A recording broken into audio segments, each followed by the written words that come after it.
समय पहले की बात है। अयोध्या में एक राजा हुआ करते थे जिनका नाम राजा दशरथ था। उनकी 3 रानियां और 4 पुत्र थे, राम, लक्ष्मण, भरत और शत्रुघ्न। जब 4 पुत्र बड़े हुए तो राजा जी ने अपने बड़े पुत्र राम का राजतिलक करने की घोषणा की।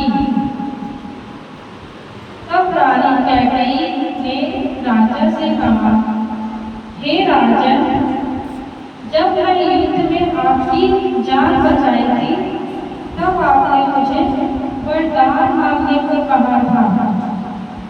तब राजा बोले, बोलो प्रिय, तुम्हें क्या वरदान चाहिए? तब रानी कैकेयी ने कहा, राजन, मेरे पुत्र भरत को राज्याभिषेक किया जाए और रानी कौशल्या के पुत्र राम को 14 वर्ष का वनवास दिया जाए।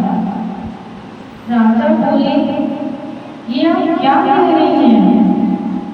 राम मेरा बड़ा पुत्र है, मैं उसे वनवास कैसे दे सकता हूँ? लेकिन रानी कैकेयी की जिद पर राजा को उनकी बात माननी पड़ी।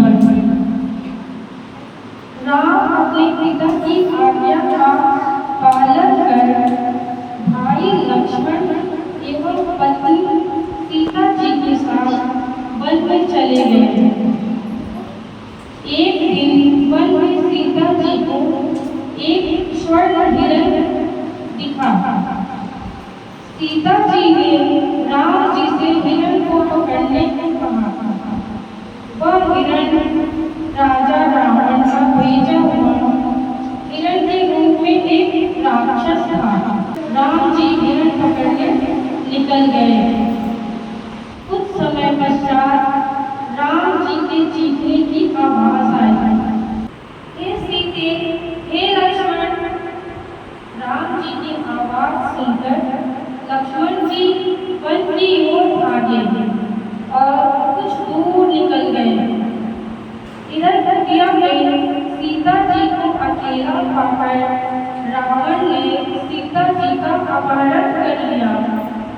रास्ते में गिद्धराज जटायु मिले। वह जन्म से तो पक्षी थे, परंतु कर्म से सर्प थे। सीता जी की रक्षा के लिए उन्होंने रावण से युद्ध किया, लेकिन वीर गति को प्राप्त हुए।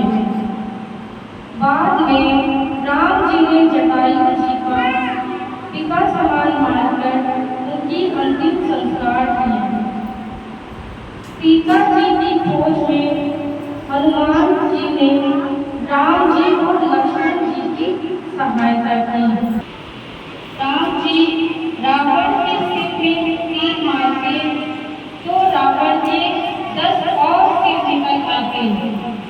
तब रावण के भाई विभीषण ने राम जी से कहा कि तीर रावण के नाभि में चलाइए। राम जी ने ऐसा ही किया और अंत में रावण मारा गया। इस तरह राम जी की विजय हुई। श्री राम जी पत्नी सीता, भाई लक्ष्मण और हनुमान जी के साथ वापस अयोध्या लौट आए। राम जी ने रावण रूपी संसार की बुराई का अंत किया। बच्चों, बुराई चाहे जितनी भी बड़ी हो, अच्छाई के सामने मिट ही जाती है। आज पग पग फर्क बिछाएंगे, आज सूखे हुए पेड़ बन जाएंगे। मैं ना भी